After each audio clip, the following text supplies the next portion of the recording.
Good morning students, তোমরা নিশ্চয়ই ভালো আছো। তো আমাদের পড়াতে আজকে আমরা আবার ফিরে আসছি।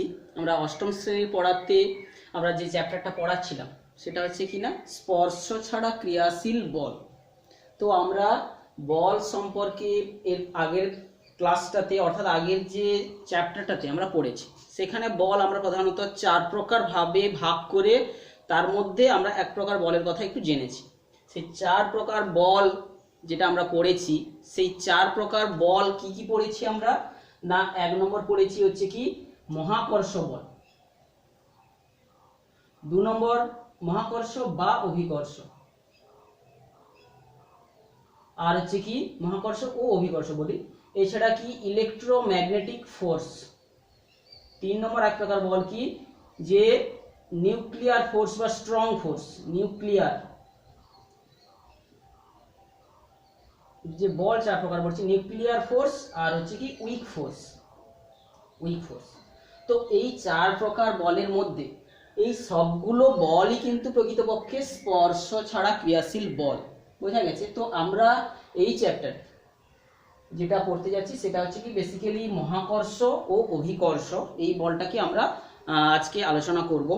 তো এই স্পর্শ ছাড়া ক্রিয়াশীল বল হিসাবে আমরা যে কোনো বলেরই অন্তরে ঢুকে গেলে অর্থাৎ বলটা সম্পর্কে আরো ডিটেলসে আলোচনা করলে কিন্তু আমরা জানতে পারবো যে এটা কিন্তু সবাই স্পর্শ ছাড়া ক্রিয়াশীল বল। কিন্তু আমরা আগের চ্যাপ্টারে যে বলটা সম্পর্কে পড়ে এলাম যে ঘর্ষণ বল প্রকৃতপক্ষে একটা স্পর্শ অবস্থায় কাজ করছে, কিন্তু ওর যদি আণবিক পর্যায়ে লক্ষ্য করা যায়, আণবিক পর্যায়ে কোনো একটা বস্তু এবং কোনো একটা যে তলের মধ্যে কিন্তু তার যে অনুপরমাণু জগতের বিক্রিয়া বলছি, তাদের মধ্যে আকর্ষণ বিকর্ষণের দরুনই কিন্তু ঘর্ষণ বল সৃষ্টি হচ্ছে। অর্থাৎ অনুপরমাণু জগতে যখন ইলেকট্রন প্রোটন এই সমস্ত ব্যাপার চলে আসছে, তখন প্রকৃতপক্ষে আমরা ইলেকট্রোম্যাগনেটিক ফোর্সে চলে যাচ্ছি।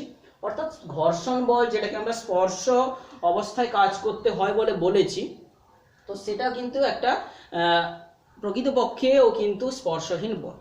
তো এখন এই স্পর্শ ছাড়া বলগুলোর মধ্যে যেটা আমরা আজকে আলোচনা করব সেটা মহাকর্ষ ও অভিকর্ষ। তো এই যে মহাকর্ষ ও অভিকর্ষ ব্যাপারটা কিন্তু শুধু আজকের ব্যাপার নয়, যে মানব সমাজের মধ্যে বা মানুষের মধ্যে একটা প্রাচীন কাল থেকেই কিন্তু প্রশ্ন তাদের ধাওয়া করতো, প্রশ্ন তাদের মনে উদয় হতো। বিশেষ করে রাত্রের আকাশকে তারা যখনই পর্যবেক্ষণ করতো, যে বিভিন্ন নক্ষত্রগুলো বিভিন্ন গ্রহগুলো তাদেরকে দেখতো এবং তারা কিন্তু নির্দিষ্ট পথে তারা ঘোরাঘুরি করছে, তখন ভাবতো যে কেন বা চাঁদটা এসে মাটিতে পড়ছে না, কিংবা কেনই বা হচ্ছে পৃথিবীটা উড়ে পালিয়ে যাচ্ছে অন্য কোনো দিকে। এই সমস্ত প্রশ্নগুলোর উত্তর খুঁজতে গিয়েই কিন্তু ধীরে ধীরে কিন্তু এই মহাকর্ষ তথা অভিকর্ষের কিন্তু যে সূত্র হোক এইগুলোর কিন্তু আবিষ্কার হয়েছে। তো সর্বপ্রথমের দিকে যে সমস্ত বিজ্ঞানীরা বা দার্শনিকরা, তখন তাদেরকে দার্শনিক বলা হতো, যে সমস্ত দার্শনিকরাদেরকে বেশি করে তাড়া দিয়েছে, বিশেষ করে যে সমস্ত দার্শনিকরা এই যে মহাকর্ষ বলটার যে আবিষ্কারের পেছনে যাদের অবদানগুলো রয়ে গেছে, যেমন কি টলেমি, যিনি প্রায় 2000 খ্রিস্টপূর্বাব্দে গ্রিক যে দার্শনিক যে টলেমি, তিনি কিন্তু প্রায় 2000 খ্রিস্টপূর্বাব্দে মানে আজ থেকে প্রায় 2000 বছর পূর্বে, তাহলে ধরতে গেলে প্রায় অনেক খ্রিস্টপূর্বাব্দ আগে, তাহলে 2000 আজ থেকে 2000 বছর আগে, আমরা খ্রিস্টাব্দ বলছি না, 2000 বছর পূর্বে সেই সময় কি হতো না, সেই সময় তিনি একটা ধারণা দিয়েছিলেন, সেই আকাশ পর্যবেক্ষণ হোক, তার মানুষের মনে যে সমস্ত প্রশ্নগুলোর উদয় হয়েছিল তাদের নিরসন করবে। তিনি একটা তত্ত্ব দিলেন, কি তিনি দিলেন হচ্ছে জিওসেন্ট্রিক যে থিওরি তিনি দিলেন। তিনি কি বললেন, যে পৃথিবী হচ্ছে স্থির আর বাকি সমস্ত কিছুই হচ্ছে পৃথিবীকে বেশ করে ঘুরছে। তো এই জিওসেন্ট্রিক তত্ত্ব, যেখানে পৃথিবী স্থির ধরা হলো, পৃথিবী স্থির আর পৃথিবীকে কেন্দ্র করে সবাই ঘুরছে।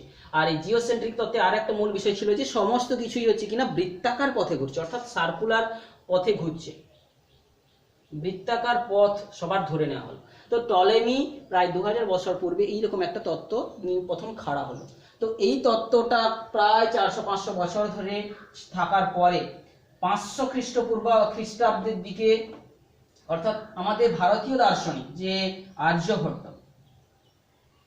আর্যভট্ট যিনি ছিলেন, আর্যভট্ট প্রায় 500 আফটার যীশু খ্রিস্টের জন্মের 500 বছর পরে আর্যভট্ট তিনি একটা নতুন থিওরি দিলেন যে মহাকাশের এই সমস্ত গতিকে বিশ্লেষণ করে তিনি বললেন কি, তিনি দিলেন হচ্ছে হেলিসেন্ট্রিক, অর্থাৎ হেলিওসেন্ট্রিক মডেল। হেলিওসেন্ট্রিক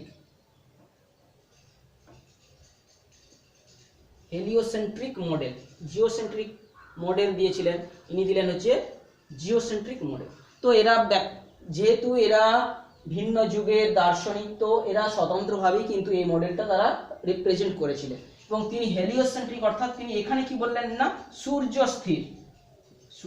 স্থির এবং বাকি সবাই সূর্যকে বেশ করে ভিন্ন ভিন্ন পথে ঘুরছে, উপবৃত্ত বৃত্তাকার পথে ঘুরছে, বোঝা গেছে। সে উপবৃত্তও তিনি বললেন, উপবৃত্তাকার কিংবা বৃত্তাকার পথে ঘুরছে, তিনি দিলেন হেলিওসেন্ট্রিক মডেল। তো এই মডেলটা দেওয়ার পরে অনেক বছর কেটে যাওয়ার পরে প্রায় 1000 বছর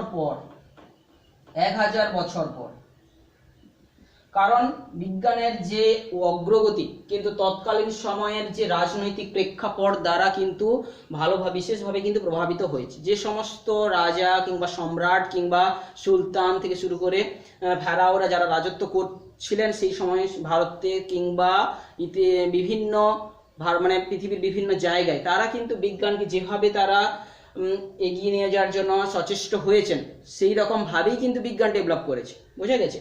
তো প্রায় 1000 বছর সময় ধরে বিজ্ঞান কিন্তু প্রায় ধরতে গেলে প্রায় স্থিতিশীল অবস্থায় ছিল। 1000 বছর পরে একজন নতুন দার্শনিক যিনি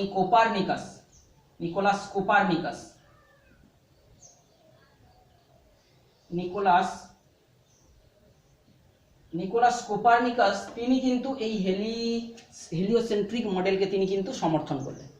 অর্থাৎ এই হেলিওসেন্ট্রিক মডেলকে তিনি আবার নতুন করে সমর্থন জানালেন।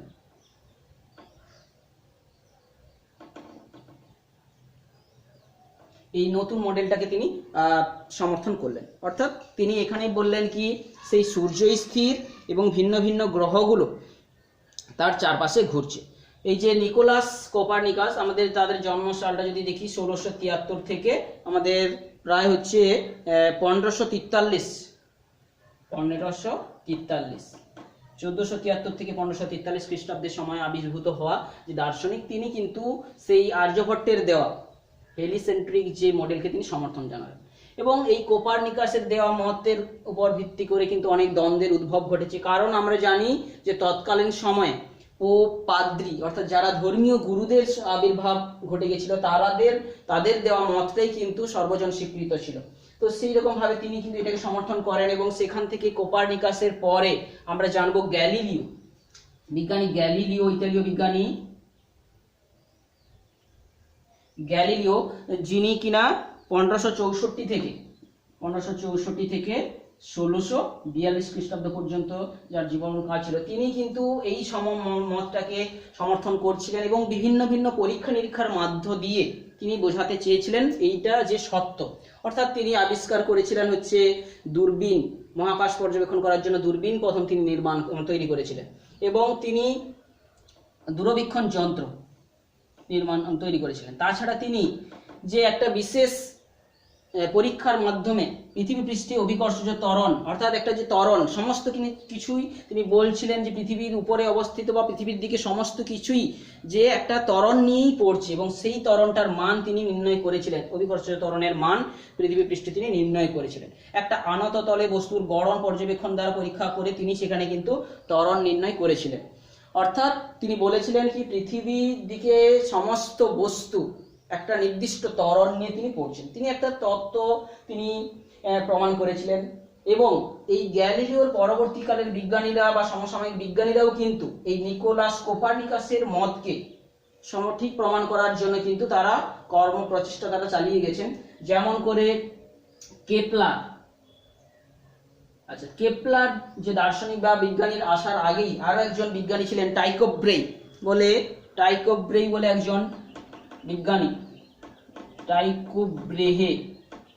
একজন বিজ্ঞানী। তিনি কি করেছেন না, তার সারা জীবন ধরে একটা জায়গায় থেকে পুরো মহাকাশটাকে তিনি পর্যবেক্ষণ করেছেন এবং খালি চোখে, বলতে গেলে খালি চোখে তিনি হচ্ছে মহাকাশ পর্যবেক্ষণ করেছেন এবং তিনি একটা তথ্য সমাহার রেখে গিয়েছিলেন পরবর্তী যে দার্শনিকদের বা বিজ্ঞানীদের জন্য। খালি চোখে তিনি পুরো মহাকাশ পর্যবেক্ষণ করেছেন এবং অনেক তথ্য তিনি দিয়ে গেছিলেন এবং সেই তথ্যগুলোকে বিশ্লেষণ করে কেপলার তিনি তিনটা যে গ্রহ উপগ্রহের গতি সম্পর্কিত তিনটা তিনি সূত্র দেবেন। ঠিক আছে, একটা ছিল ভিন্ন ভিন্ন তিনটা তিনি সূত্র দেবেন,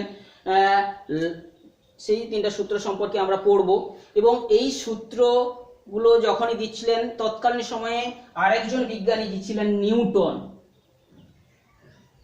বুঝা গেছে? প্রত্যেকের জীবন দশাটা যদি লিখে নিই, টাইকো ব্রে কিংবা হচ্ছে কেপলারের জীবন দশা আর নিউটনের যে জীবন দশাটা আমরা জানি যে 1573 থেকে 1627 এই সময়ের মধ্যে তিনি কিন্তু নিউটন তার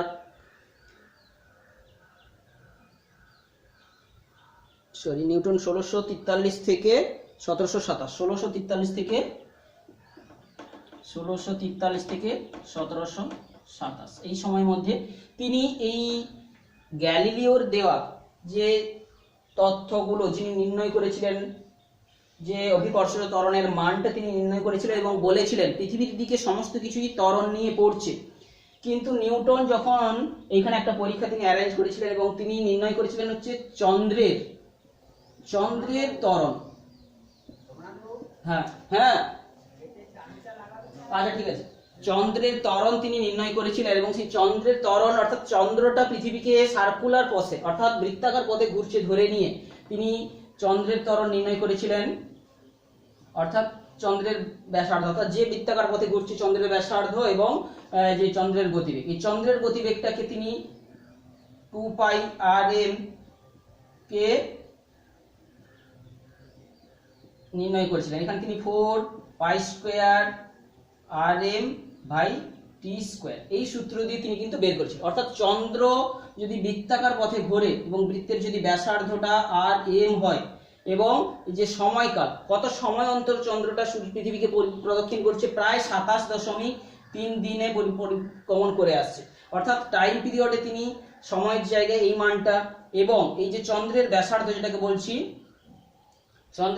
যেটা বলছি সেটাকে তিনি 3.8 × 10⁸ মিটার এই মানগুলো বসিয়ে তিনি নির্ণয় করলেন একটা এমন মান, চন্দ্রের পৃষ্ঠে বস্তুর ত্বরণের মান তিনি নির্ণয় করলেন। আর পৃথিবী পৃষ্ঠে কোনো বস্তুর যে অভিকর্ষজ ত্বরণের মান গ্যালিলিও নির্ণয় করে দিয়ে গিয়েছিলেন, সেই মানের সঙ্গে চন্দ্রের পৃষ্ঠে অভিকর্ষজ ত্বরণের মানের তিনি একটা ডিফারেন্স তিনি দেখতে পেলেন। অর্থাৎ জি এবং পৃথিবী পৃষ্ঠে ত্বরণের মান তিনি দেখলেন প্রায় 3600 গুণের মতো ডিফারেন্স। তখন এই যে ডিফারেন্স বা পরিবর্তনের কারণটা, অর্থাৎ গ্যালিলিও যেটা বলে গিয়েছিলেন সমস্ত বস্তুই কিন্তু পৃথিবীর দিকে সমান্তরাল নিয়ে পড়ছে, তো এইটা কিন্তু যখনই দেখা গেল একটা পার্থক্য দেখা গেল, সেই পার্থক্যটাকে তিনি যখন ওভারকাম করার চেষ্টা করলেন, তিনি বললেন কি পৃথিবীর অভিকর্ষজ ত্বরণ পৃথিবীর যে ব্যাসার্ধ তার সঙ্গে এবং চন্দ্রপৃষ্ঠে ত্বরণ যদি চন্দ্রের যে ব্যাসার্ধের বর্গের ব্যস্তানুপাতিক হয় তবেই কিন্তু এটা প্রমাণিত হয়ে যায়। অর্থাৎ তিনি দেখলেন যে আকর্ষণ যে ত্বরণ সৃষ্টিকারী যে বলটা সেটা কিন্তু দূরত্বের সঙ্গে বর্গের সম্পর্কিত রয়েছে। তো সেইটাকে তিনি পর্যবেক্ষণ করে পরবর্তীকালে তিনি দিলেন হচ্ছে নিউটনের মহাকর্ষ সূত্র। বোঝা গেছে? নিউটনের মহাকর্ষ সূত্র তিনি দিলেন। সেই মহাকর্ষ সূত্র যেটা আমরা আজকে পড়তে যাচ্ছি স্পর্শ ছাড়া ক্রিয়াশীল বলের পরে ক্লাসগুলোতে, সেখানেই অর্থাৎ সেই বলটা অর্থাৎ আমরা আজকে যেটা সূত্র আকারে পড়ে ফেলছি কয়েক মুহূর্তের মধ্যেই, সেইটা কিন্তু আবিষ্কারের পেছনে বিভিন্ন বিজ্ঞানীদের কিন্তু কতটা অবদান ছিল, যার পরিণতি হচ্ছে আজকের এই সূত্রটা। তো সেই সূত্রগুলোকে তিনি বিজ্ঞানী নিউটন আমরা জানি যে প্রিন্সিপিয়া নামক একটা গ্রন্থতে তিনি সেটা লিপিবদ্ধ করে তিনি সেটা দিয়েছেন। তো এই মহাকর্ষ বল যেটা আমরা আজকে এর পরে ক্লাসে পড়ব, সেই মহাকর্ষ বলের কিছু প্রভাবগুলো আমরা একটু আলোচনা করে নিচ্ছি। এই মহাকর্ষ বলের প্রভাবে কি হচ্ছে, এই পৃথিবী পৃষ্ঠে দাঁড়িয়ে থাকা আমরা কিন্তু একটা ওজন যে অনুভব করছি, এটা কিন্তু এই মহাকর্ষ বলেরই একটা প্রভাব। বুঝা গেছে? কিংবা মহাকর্ষ বলের প্রভাব হচ্ছে আমরা ওজন অনুভব করি, যেমন ঠিক তেমনি ভাবে পৃথিবী থেকে আমরা দাঁড়িয়ে দেখলে মহাকাশে সমস্ত বস্তুগুলোকে যে গোলাকার দেখানো হয় তার মূল কারণই হচ্ছে কিন্তু এই মহাকর্ষ বল। বোঝা গেছে? সমস্ত বস্তুকেই আমরা গোলাকার দেখি, এই গোলাকার দেখার কারণটা কিন্তু হচ্ছে এই মহাকর্ষ বল। কারণ সমস্ত পৃথিবীর মানে মহাকাশে অবস্থিত যে কোনো দুটো বস্তু কণা পরস্পরকে যদি আকর্ষণ করে তারা সবসময় কাছে আসতে চায়। তাহলে কোনো বস্তুর মধ্যে থাকা সমস্ত কণাগুলো গায়ের কাছে আসতে চায়, সেই জন্য তারা সমস্ত গোলকের আকার ধারণ করেছে। কারণ গোলকের মধ্যে আমরা জানি কণাগুলোর মধ্যে সবচেয়ে দূরত্বটা কম হয়। তো মহাকাশের সমস্ত বস্তুই কিন্তু এই যে গোলাকার হওয়ার পেছনে দায়ী হচ্ছে কিন্তু এই মহাকর্ষ।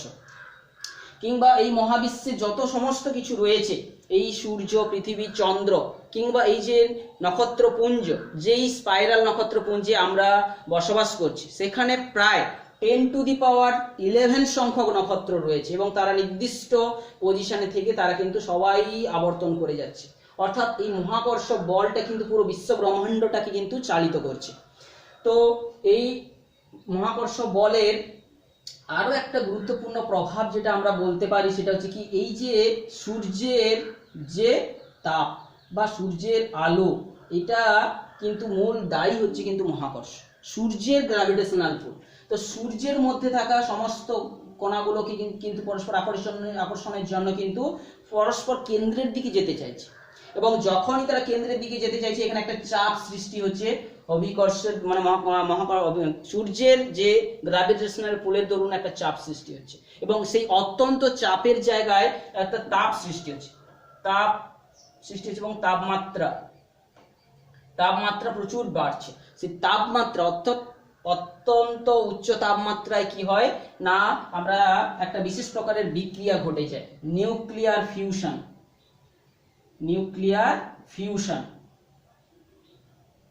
সেই নিউক্লিয়ার ফিউশন বিক্রিয়া, অর্থাৎ আমরা পরমাণু সম্পর্কে পড়েছি, পরমাণুর নিউক্লিয়াসে যেটা প্রোটন নিউট্রন থাকে সেই নিউক্লিয়াস গুলো কিন্তু পাশাপাশি এসে জুড়ে যাচ্ছে। সেই নিউক্লিয়াস জুড়ে গেলে আমরা জানি যে প্রচুর পরিমাণে সেখান থেকে তাপ উৎপন্ন হয়। সেই তাপ আর আলো আমরা কিন্তু পাচ্ছি, যেই তাপ এবং আলো হচ্ছে আমাদের এই পৃথিবীর উপর সমস্ত শক্তির উৎস। তাহলে বোঝা গেছে এই মহাকর্ষ বলটা কতটা গুরুত্বপূর্ণ বল আমাদের জীবনের ক্ষেত্রে। সমস্ত বিশ্বব্রহ্মাণ্ডটাকে কিন্তু একটা নির্দিষ্ট সুশৃঙ্খলিত ভাবে নিয়ন্ত্রিত করছে এবং সঙ্গে সঙ্গে আমাদের সূর্যর যেখানে প্রচন্ড তাপ শক্তি বা আলোক শক্তির উৎস তারও পেছনে দায়ী রয়েছে এই হচ্ছে মহাকর্ষ বল। তো আমরা এর পরের ক্লাসে এই মহাকর্ষ বলটাকে নিয়ে আমরা পরপর আলোচনা করে যাব। তো আজকের ক্লাসে আমরা যেটা পড়ালাম কি, মহাকর্ষ অভিকর্ষ বলের যে অতীত ইতিহাস, এইটা একটু আজকে আমরা আলোচনা করলাম। এই বলটার উৎপত্তির পেছনে যে সমস্ত বিজ্ঞানীদের অবদান ছিল, টলেমি থেকে আর্যভট্ট থেকে শুরু করে কোপারনিকাস থেকে শুরু করে গ্যালিলিও, টাইকো ব্রেই, কেপলার এবং সর্বশেষ ছিলেন হচ্ছে বিজ্ঞানী নিউটন, এনাদের অবদানের দরুন কিন্তু আজকে আমরা এটা পড়ছি। তো তোমরা সবাই কিন্তু এই সমস্ত বিজ্ঞানীদের যে অবদানের কথা স্মরণ রেখেই কিন্তু তোমরা পড়বে, কারণ কি এগুলো কম দিনে আবিষ্কার হয়নি, এত বছর তাদের পরিশ্রমের ফসল হচ্ছে এইটা।